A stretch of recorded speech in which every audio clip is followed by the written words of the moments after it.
So here's the funny thing, you know, if you pay attention to the English.TV channel, which of course we hope you all do, Morten has built a really cool business interviewing some of the really neatest printers are out there, and also the vendors who serve them.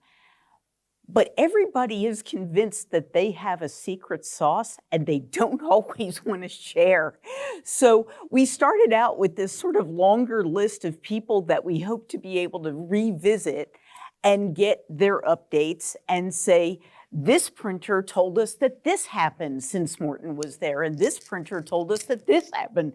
Yeah, and then I started getting the phone calls back going, yeah, I talked to my management, and well, either we just got bought, we just bought somebody, we just did, and people would say, well, look, I'll give you my opinion, but you can't use my name. So you can see that Pat has already started, so I would just sit down, but enjoy. Thank you, Pat. But it's been a bit of a challenge, though, because last year we had the same challenge with some of the editors. We were talking to a bunch of editors about the things that they saw, the future as they saw the predictions, and many of them were not allowed to give us permission to use their name because their publications felt that their thought patterns were the publication's IP. But the good news is that we got a lot of information when we started talking to people about what had happened since Morten had visited. There are two companies specifically that I'm going to focus on. I'm going to focus on CAMED out of Canada and Broadnax. But before I do that, this has been a year where a lot of us got back together for the first time. There were a lot of shows that happened for the first time that had gone online during COVID or just didn't happen during COVID. And at quite a few of those events during this year, I've been privileged to be able to moderate panels about what had changed since COVID come along. A lot of this stuff comes out in the interviews that Morten does, the things that people had to do to change their world. And couple of themes came out of a lot of the things I heard at these events that I was working at, as well as Morten's videos. And that is that investment in equipment is seen as a requirement to continue to grow a business. Now, in some groups and in some segments, it's all about finishing. It's the only thing anyone wanted to talk to us about because everybody's print hardware kind of looks the same. Please don't be insulted by that if you're a hardware vendor of print technology. But we've gotten to the point where the print quality in offset certainly is amazing, but the digital solutions that are often sitting now right beside the offset solutions are often capable of producing as good as, if not equal, print quality. So how do you differentiate yourself if you're a printer? What do you do when the guy 6 blocks down the road has the exact same equipment you have because the local sales guy is really, really good for whoever the hardware vendor is? What do you do when everybody's sort of driving towards that same endpoint and the quality isn't the conversation anymore? Finishing is a really great differentiator. Having other things that you can do besides print is a really great differentiator. It's what Will just told you, right? I looked at these things, so I bought this company because you're always going to need signs, there's always going to be a need for print, the need for what kind of print may change, and one of the things that can give you a leg up is finishing. So it was an interesting way to look at things. So I had a long conversation with Jim Singer at Broadnax, and they're kind of an interesting company because they have made quite a few investments. And when Morten went there, he was talking to them about their Landa, he was talking to them about their Scodix, they had Durst large format on the floor. They are a company that does trading cards. If you know anything, they also have the 8-color Heidelberg, by the way. If you know anything about the trading card, Yeah, 3 of them. This is not a small company. They've got a footprint. But Jim said it was really funny that when he invested in his Landa, and if you want to talk to someone else who has one, Paul Hudson has 2. Funny things happen to the business model. Everything they thought they were going to do, it kind of starts to change. And Paul, yell at me if you think I'm lying.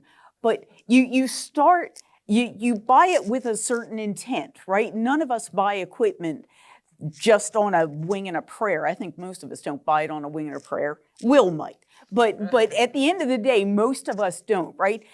At the end of the day, and it sort of came out in talking to Dan DeVoe from Kamada as well, when you make an investment in a piece of equipment, there is a responsibility to the business to make sure you're going to be able to make money with it. Nobody's going to hold your hand through that process.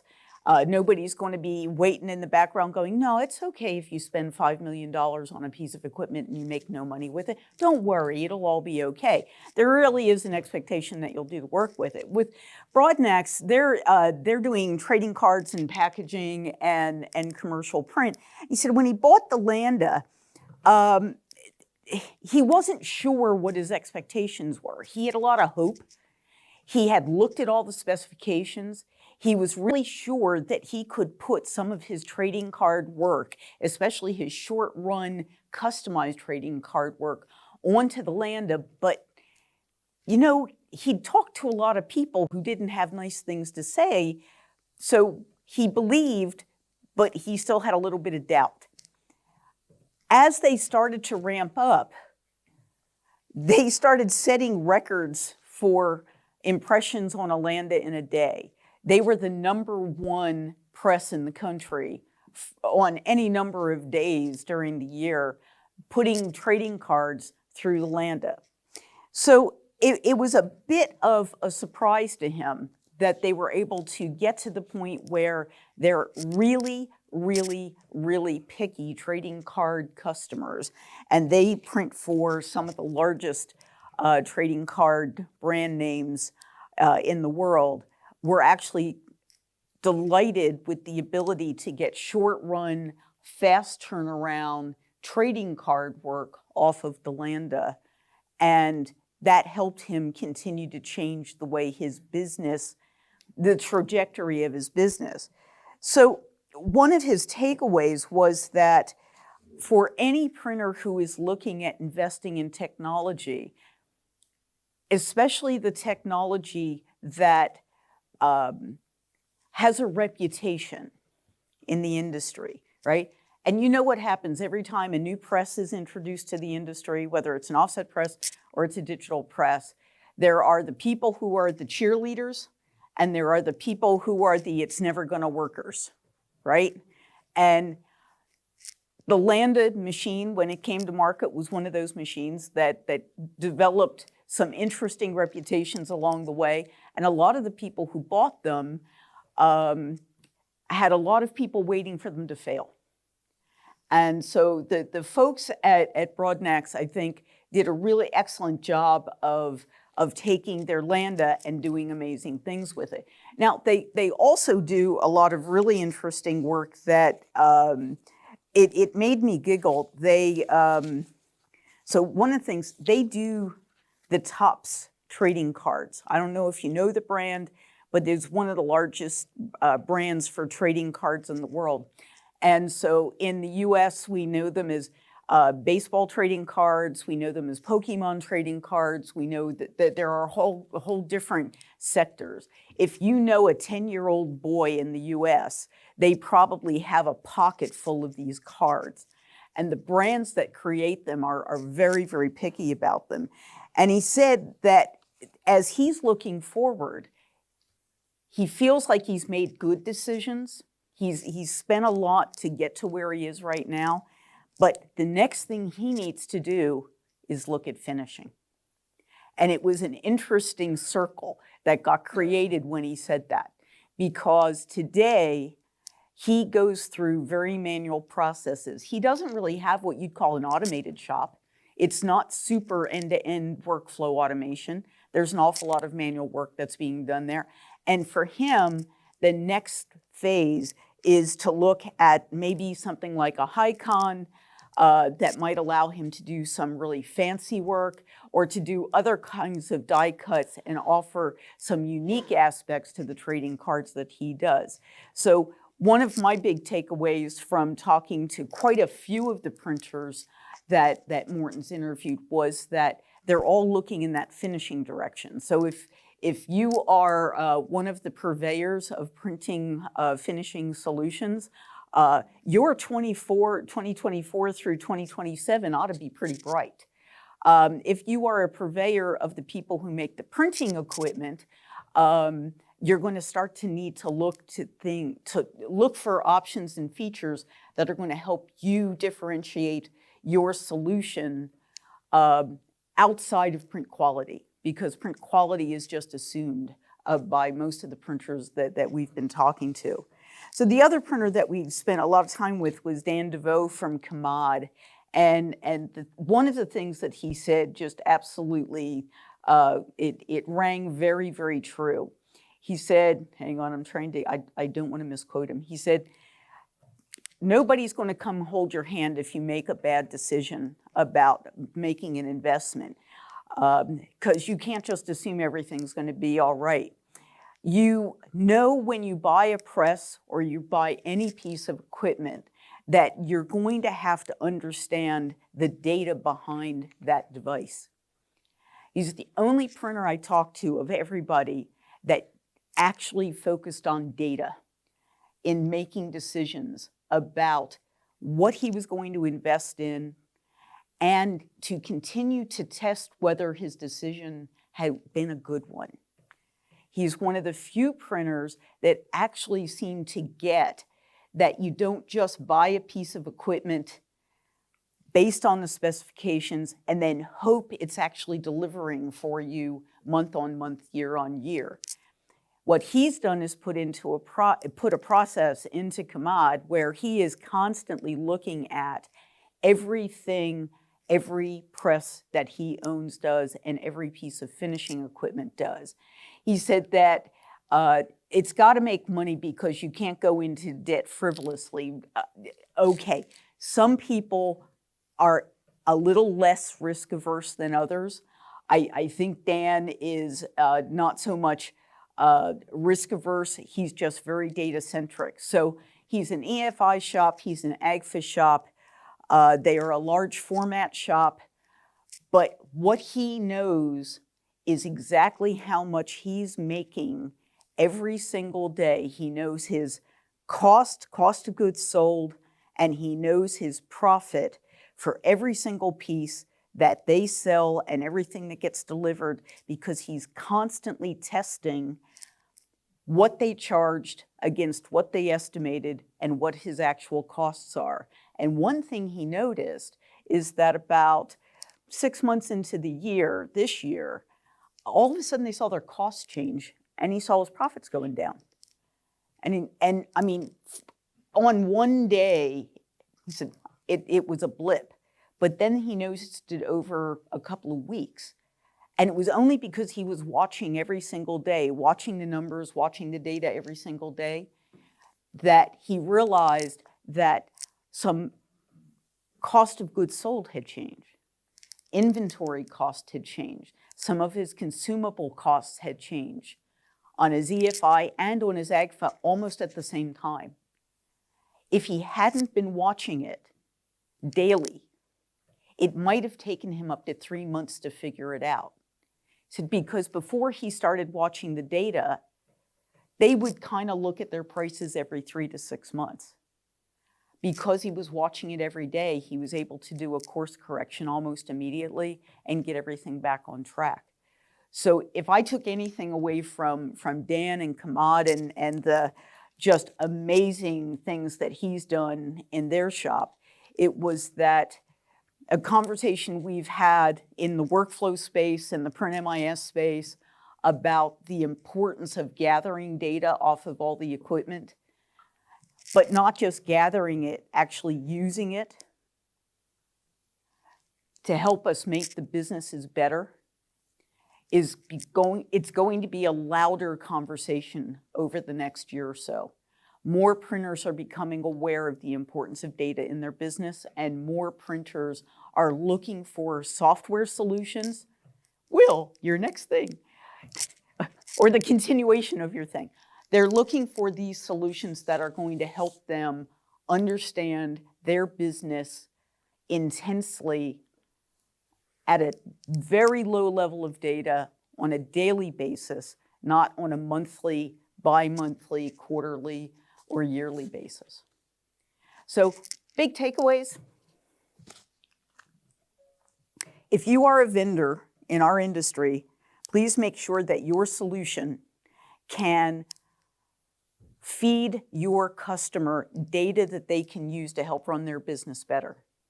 If you are a printer in our industry, please push your vendors to ensure that you can get data you need to run your business, because we're in too tight of a market.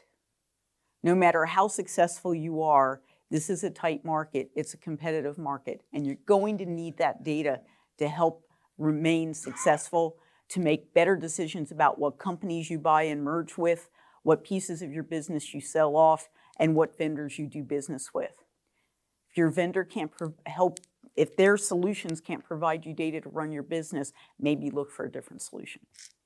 That's what I learned. Thank you very much, Pat McGrew. Any questions? Maybe applause first. And applause, yeah, of course. Thank you. You know where to find me, right? I have a really big picture out there. Yeah, you got a question? I do have a question. I got a question.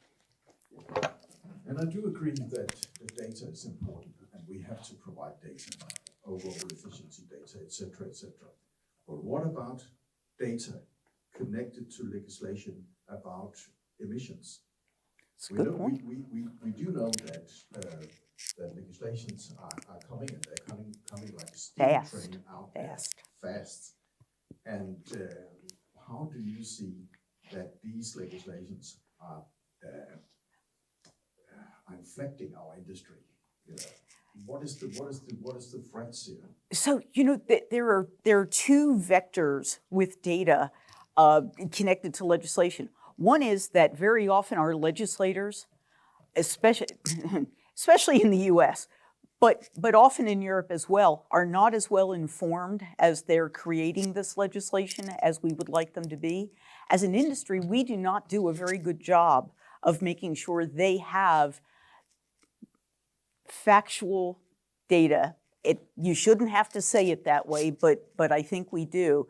Factual data about what the emissions in our industry actually are, what they actually impact. And we don't do a very good job of making sure we understand as well.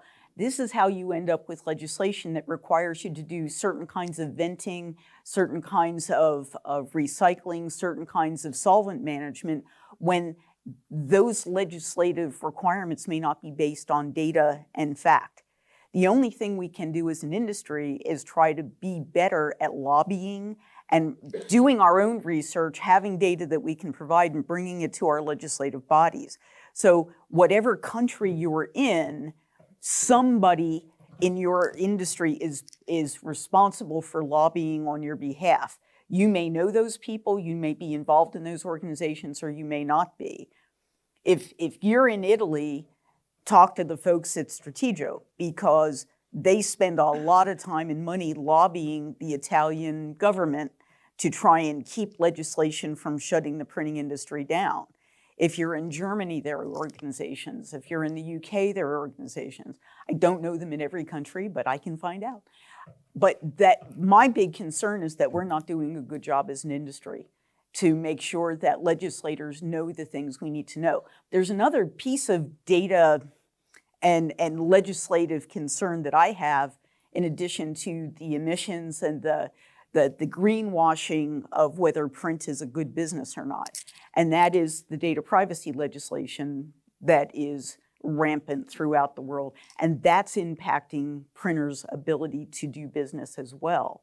In the US, we just had 3 new pieces of legislation come through that almost no printers know about, They were done at a state level in 3 separate states in 3 different parts of the country. And yet those state legislations, because of how the US works, means that it applies to every printer in the country if you mail out of state, right? So if you're in Missouri, the legislation in California or Florida or New York actually applies to you. You may not even know it exists. And as an industry, we don't do a good job of making sure that our constituents know what's going to impact them from the privacy legislation piece or from the emission legislation piece. And in the US, we're not anywhere near where the European legislative bodies are on legislating the emissions and the solvents and the recycling responsibilities and just even the chemical handling responsibilities. But eventually we'll get there. And if we're not prepared, we may find that we put a lot of people out of business because they can't afford the costs. Thank you, Pat. Sorry. I think that Jesper was also talking a little bit about the data that comes out of the machine, but maybe Andreas, you have a question. Maybe you also have some comments on how that can be done. I think, let's start with the question. Let's first start. Thanks, Pat. This was a great insight. And I can't agree more that today every actual machine has to be able to send data because data is the tool of our industry. I'm coming from this. But it's a matter of fact that we have machines which are running for 20 years. So the first millimeter machine was able 2012 to send a JNAV. So there's still existing machines out there which are not able to send any data. How do you see this in the market? Do you see, I know there are sensor kits, there are solutions for this, but do you see this growing because it's a huge expense often? So I love the sensor kits. I love the ability to go back and retrofit the sensors, the edge computers, all the things that might allow us to get a better understanding of some of the older equipment that couldn't feed data. And you think about the ability to communicate using JDF JMF is still in process, right? There's still a lot of equipment sold today that can't have that conversation either through JDF JMF or through an API. So there are even modern machines that would need to be retrofitted to be able to send data. An awful lot of printers I talk to don't believe in data. Scares their data? They don't believe that data materially impacts them. It's still a growing, it concerns me a lot, but when I talk to especially small mid-tier family-owned companies that have been just keeping things alive by, pulling from here to pay for this, investing in equipment when they have to. When we talk to them about data, they go, yeah, we know the machine's capable of it, but what would we do with it? It's too much data to analyze. And I think that I really, really want to see us have this conversation more loudly in the industry of what the value proposition is. But the expense is a problem. If it's going to cost me money to add sensors and then to add the software that's going to be able to read the sensors, who's going to do the analysis of that information to know whether it's appropriate to my business or not? We have to make that easier. That needs to be one of those big red easy buttons for mid-tier printers to handle. I can't agree more. I think there are solutions out. We have one, but I also I like yours. This gut feeling thing that these family-owned businesses they have a gut feeling. It's a hard sell. But when the son or the daughter takes over, they are young, they are number five. They're the ones we can sell to. The ones who are moving into life. But this is starting to get a discussion instead of a question, sorry. We can do this more later. And Andreas was, of course, talking about SciQ, able Yeah. to connect all the stuff, right? So Yeah, that's- and I love it as a solution. Ulrich? Just about your question about a climate calculation.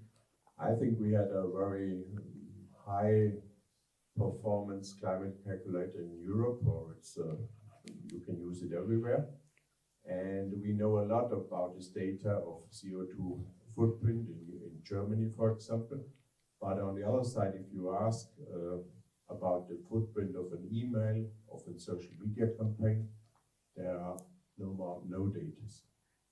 For example, in Germany, we know we have a CO2 footprint about for every person in Germany, it's about 10 tons of CO2, and their printed products are about 1% of this. On the other side is we call it digital life, the hardware, the software, the internet connections.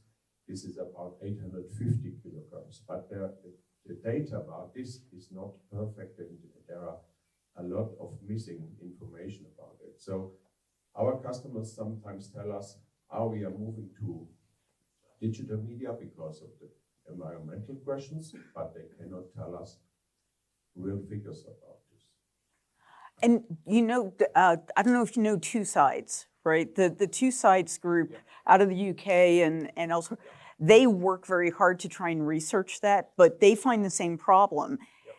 What is the CO2 footprint of a Twitter post, an X post, or of your email, or even when we post on LinkedIn and we share there. And those are hard to find because person to person, device to device, every single device has a unique CO2 footprint that most of the manufacturers won't share with you. Right? Your laptop computer, your tablet, which phone you carry, or which varieties of phones you might carry. The servers, the switches. And that's just what's in your hand, right? And then there's everything that's behind the wall. Cloud computing is not free, right? Server storage is not free. And when we used to worry about, when we could see it on our production floors, that was one thing. But now that so much has moved to the cloud and it's out of our visibility, we tend to think it's free of CO2 and free to use, and neither of those is true. But the manufacturers and the purveyors of those solutions don't want us to know the CO2 footprint because we wouldn't like it. We have a question from Paul. Hi, Paul. Pat, since I know that workflow is your superpower, I'm really interested to understand, and because I know you're in contact with so many of the really best companies around the world, I'm really interested to hear what are your finding applications for the rapidly growing AI capabilities inside print-specific workflow, where you're seeing that being applied today, or where you see particular promise. I could have paid, I didn't pay you, I owe you money now for that question. I accept all things. I actually just a couple of weeks ago, I was moderating some sessions at a print conference where we were very specifically talking about AI and the use of AI in the print industry. Actually, I did two conferences a couple of weeks apart. And we already have people in our industry who are actively using algorithmic solutions that are based on artificial intelligence, machine learning, rules-based automation. I mean, we've been doing rules-based automation for 30 years, right?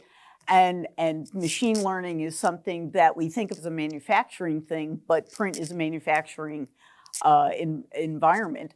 And the software that we use, many of the smartest developers of software figured out over the last 10, 15 years that there was going to be this growing opportunity to leverage the AI-based algorithms to help make smarter things. So it happens in several spaces in the print industry. It happens in the code development for the tools that we're using.